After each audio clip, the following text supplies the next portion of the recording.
ভোজন রসিক মানুষদের গ্রীষ্ম পেরিয়ে বর্ষা আসতেই প্রথম যে কথাটি মনে পড়ে সেটা হলো ইলিশ। অর্থাৎ ইলিশ মাছ খেতে যারা ভালোবাসেন তাদের তো মনে পড়েই, মাছ খেতে যারা ভালোবাসেন তাদেরও মনে পড়ে। আর সেই ইলিশেরই দুর্দান্ত একটা রেসিপি কিন্তু আপনাদের জন্য আজকে আমাদের হেসেলে, আর যেটা বানাতে আমাদের সঙ্গে আজকে হেসেলে এসেছেন সোমা পাল। দেখে নেব। ইলিশ মাছটা তোমাকে আগে দিয়ে এটাতে কি নুন হলুদ মাখিয়ে রাখবে? হ্যাঁ, এটাতে আগে নুন হলুদটা মাখিয়ে রেখে দেবো। আর দিচ্ছি সামান্য নুন। ইলিশ মাছ মানে বর্ষাকাল আর ইলিশ মাছ খুব ভালো একটা সম্পর্ক রয়েছে এটা। তো এরকম একটা বর্ষাকালের রান্না ইলিশ মাছ, কিন্তু ইলিশ মাছের কি রেসিপি করছো আজকে তুমি আমাদের? কাসন পোড়া ইলিশ। কাসন পোড়া ইলিশ মানে কাসন পোড়া কি কাসন্দি থেকে এসেছে? কাসন পোড়াটা অ্যাকচুয়ালি কাসন্দি থেকে। কাসন্দির মেইন ইনগ্রেডিয়েন্টসটা হলো সর্ষে। সেই সর্ষেটাকে পুড়িয়ে নিয়ে এটা করতে হবে। একটু অন্যরকম হালকা ঝোল হবে, যেটা সর্ষে বাটা দিয়ে আমরা ইলিশ মাছও খাই ভাপে বা কিছু, ঠিক তা না, এটা কিন্তু হালকা ঝোল হবে, তার মধ্যে একটা সর্ষের স্বাদ যাবে। আচ্ছা, যার নাম হলো কাসন পোড়া ইলিশ, যেটা বানাতে আমাদের হেসেলে সোমা পাল। সোমাদি আমাদের হেসেলে দীর্ঘদিনের বন্ধু, এবং সোমাদির সঙ্গে আমার অনেকদিন বাদে দেখা হলো বোধহয়। কেমন আছো? আমি ভালো আছি, তুমি? আমিও ভালো আছি। এটাতে তোমার নুন হলুদ মাখানো হয়ে গেছে, এটা সরিয়ে দিই।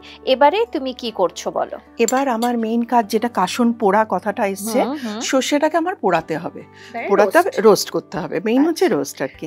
তার জন্য একটা ছোট প্যান দাও। শুকনো খোলায় রোস্ট করতে হবে। এটা কিন্তু খুব বেশি পুড়ে না যায়, মানে জাস্ট না ফুট করে উঠবে, আর কালারটা এই সাদা সর্ষেটা দিয়ে বোঝা যাবে, কালারটা জাস্ট একটু চেঞ্জ হলে এটা বন্ধ করে নামিয়ে দিতে হবে।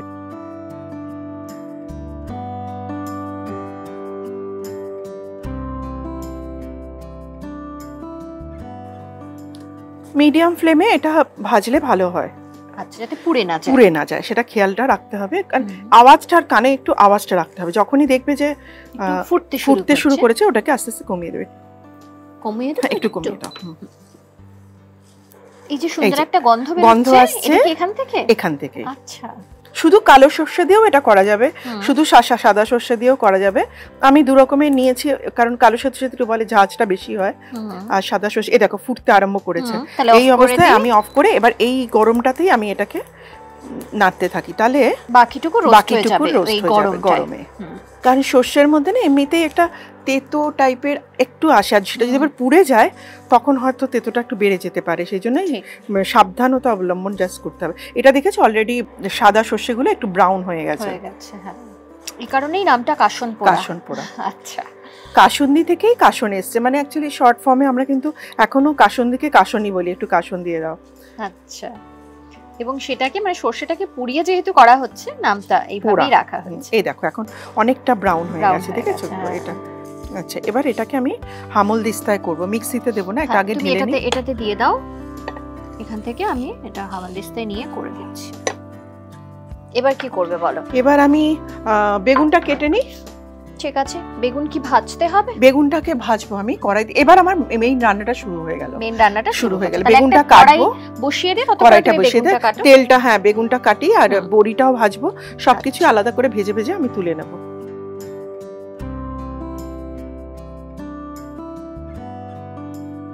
আমি এটা লম্বা করে 4টে পিস করে নিলাম। আচ্ছা,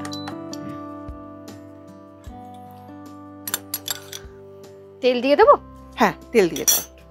যেহেতু ভাজবে, তুমি বড়িটা ভাজবে, বেগুনটা ভাজবে, তেলটা একটু বেশি দেব। আর এই রান্নাতে একটু তেলটা ভাজবে, তাহলে ভালো লাগবে খেতেও।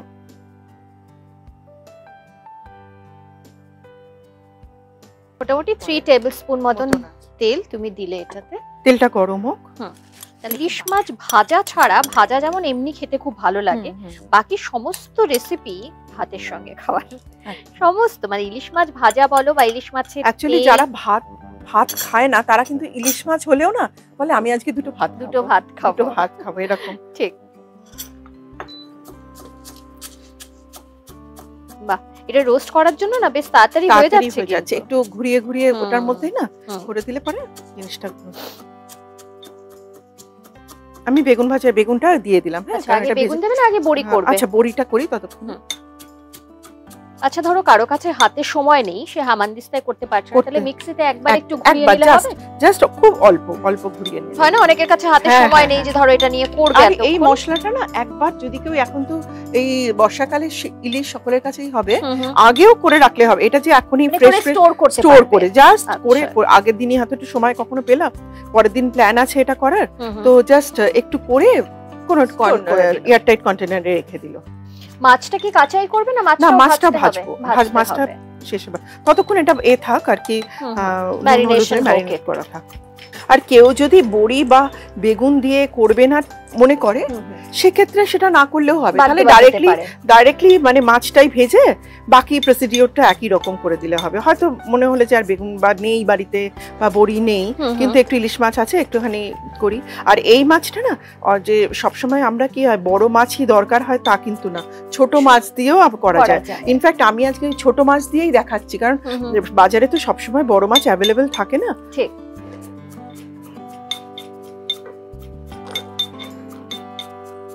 বড়িটা আমি ভেজে রাখলাম, রেখে দাও। এটা আমি একটু সরিয়ে দিই। তেলটা যেহেতু গরম আছে, আমি বেগুনটা ছেড়ে দিলাম। বেগুন তুমি একটু বড় বড় করে কেটে, বড় বড় করে, কারণ বেগুন কিন্তু নরম হয়ে যাবে, মানে সে বেশি পাতলা করে দিলে না পিসে দেওয়া যায় না। হয়তো 4 জনকে দেবো, সবাইকে একটা করে দিলেই হয়ে যায়, ওতে গলে না জিনিসটা ভেঙে যায়। এই জন্য বেগুনটা একটু, আমি এর থেকে আরেকটা পিস করতে পারতাম, তো করলাম না। ঠিক আছে, একটু বড় বড়ই থাকুক।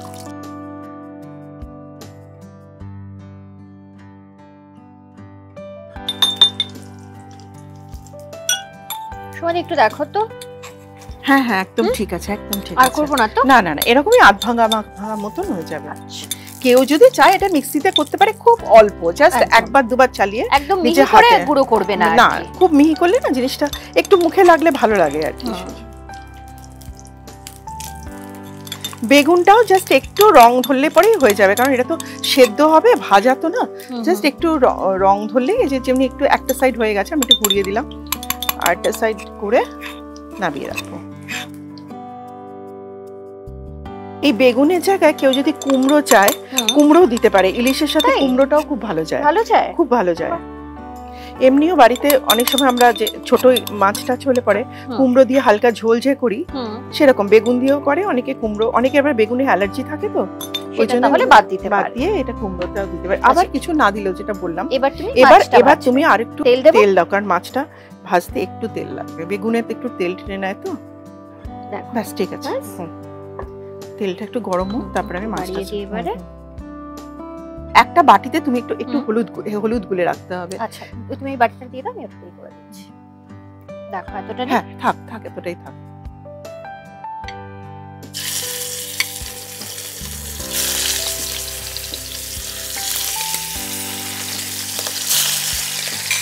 মাছটা নিশ্চয়ই তুমি খুব হালকা ভাজবে, তাই তো? হ্যাঁ হ্যাঁ, বেশি কড়া করে না। দেখো এটা ঠিক আছে। হ্যাঁ, আর একটু জল দাও, মানে জলটা একটু বেশি। বাটিটা হ্যাঁ প্রায় পুরোটা ভর্তি করে, আর একটু। হ্যাঁ, এই ঝোলটাই, এটাই অ্যাকচুয়ালি ঝোল এসে যাবে। তারপরে আমার যদি লাগে আমি একটু জল অ্যাড করব। এই ইলিশ মাছ ভাজার গন্ধটাই কিন্তু বলে না, এই এক বাড়িতে রান্না হলে আর এক বাড়িতে।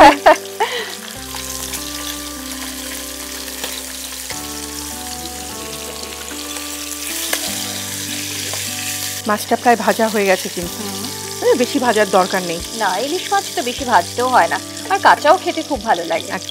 ভাপে তো আমরা কাঁচাই খাই না, তারও টেস্টই আলাদা। কাঁচা মাছ যখন রান্না করি তখন একরকম টেস্ট, আবার যখন ভাজা মাছটা রান্না করা হয় তখন কিন্তু স্বাদ আরো একটু বদলে যায়। এবার একটু তেল দাও, এবারে আর একটু তেল।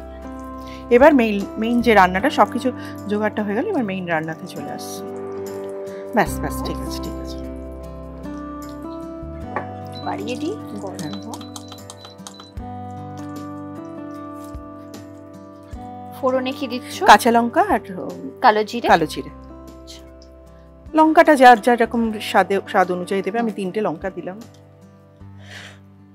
একটু সর্ষের সাথে যেহেতু একটা শুকনো লঙ্কা দিয়েছি, ওতেও হয়তো একটু সামান্য একটু ঝাল হবে, সেই বুঝে লঙ্কাটা যে যেরকম খায়।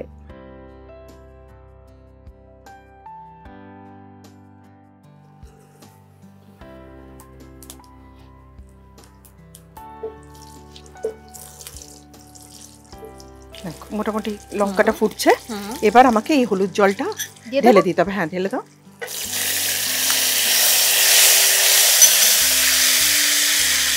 এবার আর একটু জল লাগবে। আচ্ছা, এটার মধ্যে দিয়ে দিই? হ্যাঁ, দিয়ে দাও। এই হ্যাঁ, ঢেলে দাও। আর লাগবে? আর লাগবে না, বাস। এই যে ফুটতে শুরু করে দিয়েছে, এবার আমি ভাজা বড়িটা দিয়ে দিলাম, কারণ রান্নাটা কিন্তু খুব চটজলদি হয়ে যাবে, আর আমার কিছু নেই করার।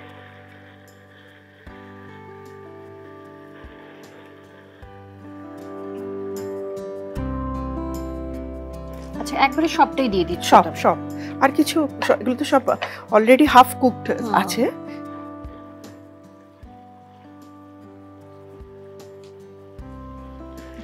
একটু নুন লাগবে, নিয়ে নাও, এনো। আর কোনো মশলা তুমি দিচ্ছ কিচ্ছু না। এবার পড়বে আসল যে কাসন পোড়া তৈরি করেছি। বেগুনটাও সেদ্ধ হতে বেশি টাইম লাগে না, মাছটাও টাইম লাগবে না, এমনিতে তো ভাজা আছে। এটা একটু কমিয়ে আছে আমি করতে থাকি। আচ্ছা, এটা একটু না পাতলা ঝোলের মতনই হবে, অল্প একটু ঝোল থাকবে, একদম গায়ে মাখা হবে না বিষয়টা। আচ্ছা, এই মশলাটা তাহলে কখন দেবে? এবার আমি এই মশলাটা দেব।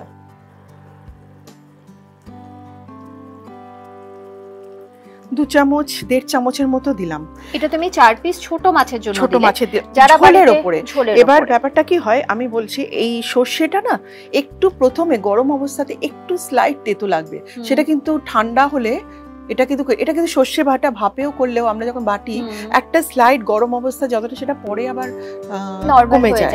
তো সেটা দেখে নিয়ে কারোর যদি সর্ষে মনে হয় যে না ঠিকই আছে টেস্ট একটা গন্ধের জন্য, সেটা এমনি হালকা এরকম টাইপের ঝোলই হবে। এটা বেশি সর্ষে পড়লো না, কিন্তু সর্ষে একটা স্মেল, কাসন পোড়া মানে সর্ষের যে গন্ধটা সেইটা আমরা পাবো। এটা কি ঢাকা দিতে হবে? না, কিচ্ছু ঢাকা দিতে হবে না। আর একটু জল দেবে এখন? জল একটু গরম জল আছে না, সেটা একটু দিয়ে দাও নিজের পরিমাণ মতো আর কি, যতটা ঝোল লাগবে সেটা বুঝে। দেখো, আর দেব না? আর দিতে লাগবে না। এবারে জাস্ট ঝোলটা ফুটে উঠলেই রান্নাটা শেষ, তাই তো? দেখো মোটামুটি বেগুনগুলো সেদ্ধ হয়ে গেছে, এটা বুঝলেই হয়ে যাবে। মাছ সেদ্ধ হতে বেশি ভেজে রেখেছি আলো, যেহেতু বেশিক্ষণ লাগে না। আর এটা এরকম হালকা ঝোল মতনই হবে। ঝোল এতটাই থাকবে? হ্যাঁ, একটু ঝোল, সেটা বুঝে। কেউ যদি কম ঝোল করে, আমি একটু জানি ঝোল করার জন্য, কারণ 4 পিস মানে আমরা 4 জনকে দিলাম, তাহলে সে মতো বুঝে একটু জলটা দিতে হবে, ঝোলটা রেখে দিতে হবে। তাহলে এটা অফ করে দিই? অফ করে দাও, হয়ে গেছে। এবার তোমার একটা প্লেট দেব, হোয়াইট প্লেট দিই? হোয়াইট প্লেট দাও। কেন?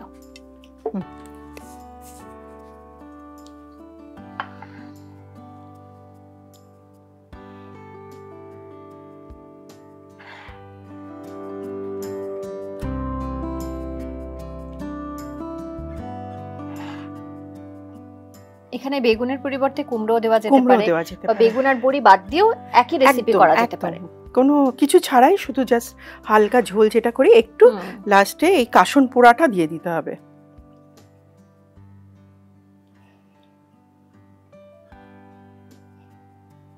ঝোলটা ঢেলে দাও।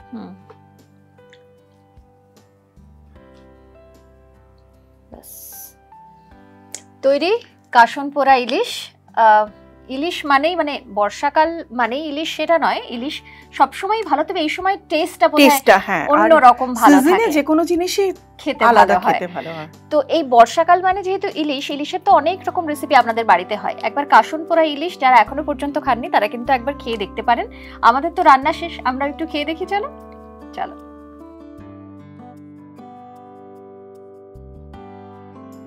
সোমাদি, আমার তো খুব পছন্দের ইলিশ মাছ। তুমি? আমারও। হ্যাঁ, খুব ভালোবাসো। মানে অনেকে বলে না ইলিশ মাছ যারা ভালোবাসেন, আমার তাদের দেখে মনে হয় বিশাল কিছুটা মিস করছে আর কি। ঠিক কথা। মানে অনেকে বলে যে বর্ষার ইলিশের স্বাদ আলাদা হয়, একদম তাই। কিন্তু আমাকে যদি বর্ষা বাদ দিয়ে অন্য যে কোনো সিজনে ইলিশ দেওয়া হয় আমি খেয়ে নেবো, মানে সেটা স্বাদ থাক না থাক আর কি। তুমি নাও প্রথমে।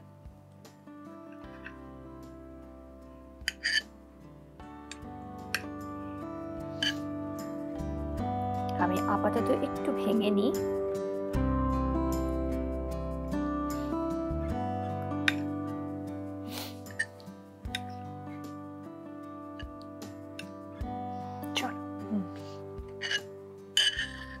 যারা ইলিশ মাছ ভালোবাসে, ইলিশ মাছের কাটাও কিন্তু খেয়ে নেয়। হ্যাঁ, চিবিয়ে খেতে খেতে ভাজা হলে পরে তো ইলিশ মাছের কাটা খাওয়াই যায়। অসাধারণ, আর কোনো কথাই হয় না এরপরে, মানে ইলিশ মাছের পরে কোনো কথা হয় না, আর এই রেসিপি, এই ঝোলটা খাওয়ার পরেও আর কোনো কথা হয় না। অসাধারণ একটা রেসিপি, ভাত দিয়ে গুছিয়ে এটা কিন্তু বর্ষাকালে বসে দুপুরবেলাতে খেতে হবে লাঞ্চে, তাই তো? সেটা একদম ঠিক। এবারে বাইরে বৃষ্টি আছে, কিন্তু আপনারা যখন দেখছেন তখন বাইরে বৃষ্টি আছে কিনা জানি না, তবে বর্ষাকালে একবার এই নতুন যখন এই ইলিশ উঠছে, যখন ভালো ইলিশ যখন পাওয়া যাচ্ছে, তখন কিন্তু এটা একবার অবশ্যই ট্রাই করবেন বাড়িতে। থ্যাংক ইউ সো মাচ সোমাদি, আবার তোমার সঙ্গে দেখা হলো, আড্ডা হলো, আর এত সুন্দর একটা রেসিপি তোমার থেকে আমরা পেলাম। পূর্ববঙ্গের এই রেসিপি, যদিও এটা সত্যি মা ঠাকুমাদের সময় থেকেই চলে আসছে, অনেকেই বাড়িতে বলবেন যে হ্যাঁ আমরা তো বানিয়ে খেয়েছি, কিন্তু যারা এখনো খাননি তাদের জন্য আমাদের হেসেলে আজকে এই recipe. Thank you once again, আবার দেখা হচ্ছে।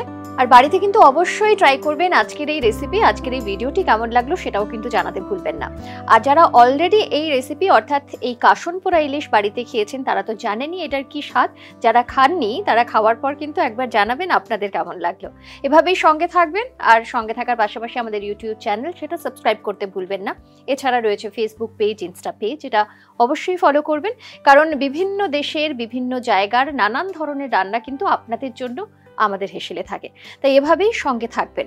আর যারা রান্না করতে ভালোবাসেন তাদের জন্য কিন্তু দারুণ একটা খবর রয়েছে আমাদের হেসেলে, অর্থাৎ হ্যাংলার হেসেলে।